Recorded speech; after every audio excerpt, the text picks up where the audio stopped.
G'day, I'm Graham Ross. Welcome to the Garden Clinic. You know, they're interesting how Australia has remained very isolated with some particular plants. Take the Ranunculus, for example. I started selling Ranunculus when I was 11 at my local garden centre. I was very lucky growing them at home. Can't quite remember, but certainly before that. But you know, right up from those 1950s dates into the 21st century, we were growing the oldest, the most useless varieties of Ranunculus that you could ever imagine. Small flowers, short stems, and when you prune them, they were pretty much 3 or 4 flowers in a vase, not much at all. But you know, in Italy, in San Remo, the vine cherry family, back in the 1800s, were developing a whole range of Ranunculus. Yep, we didn't get them for an entire century later. But now we can, and that's fantastic news because the flowers are bigger, they're lasting longer, there are more flowers on each stem, and the plants last longer. But most importantly, the colours are just sensational.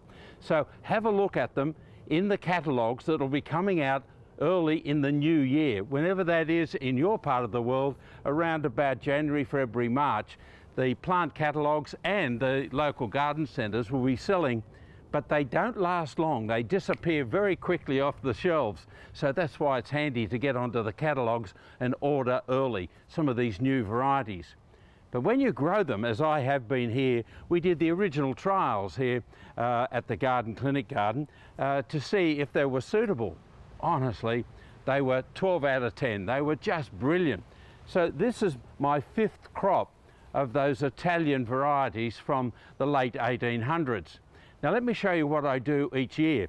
So once the flowers are finished and the plants have died down, then you can start to cut all those dead stems back, but leave around about 10 centimetres or so at the top, okay? That's a little bamboo sticks that I use when I plant them in the garden because they're just a little corm. In fact, it just looks like a claw, but it's called a corm. It's woody, half dead looking, but it's full of energy and amazing potential to grow and flower in your garden, in a window box, in a pot on a balcony, or in a garden like I have here. Now, once you let them die down, then you're really in business.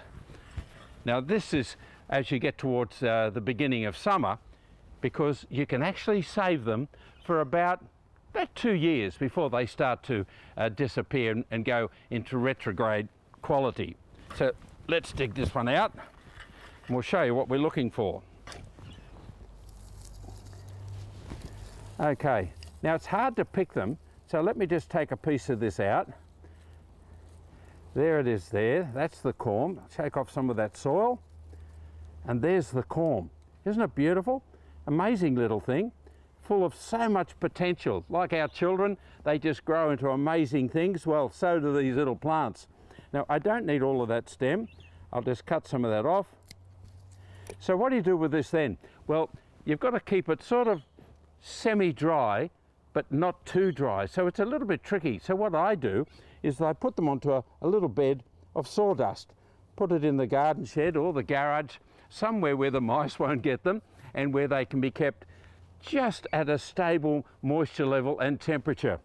Now, once you've done a whole heap of them, and I've got, goodness, out of that one plant that I put in last autumn, I've got 1, 2, 3, 4, 5, honestly, a dozen plants.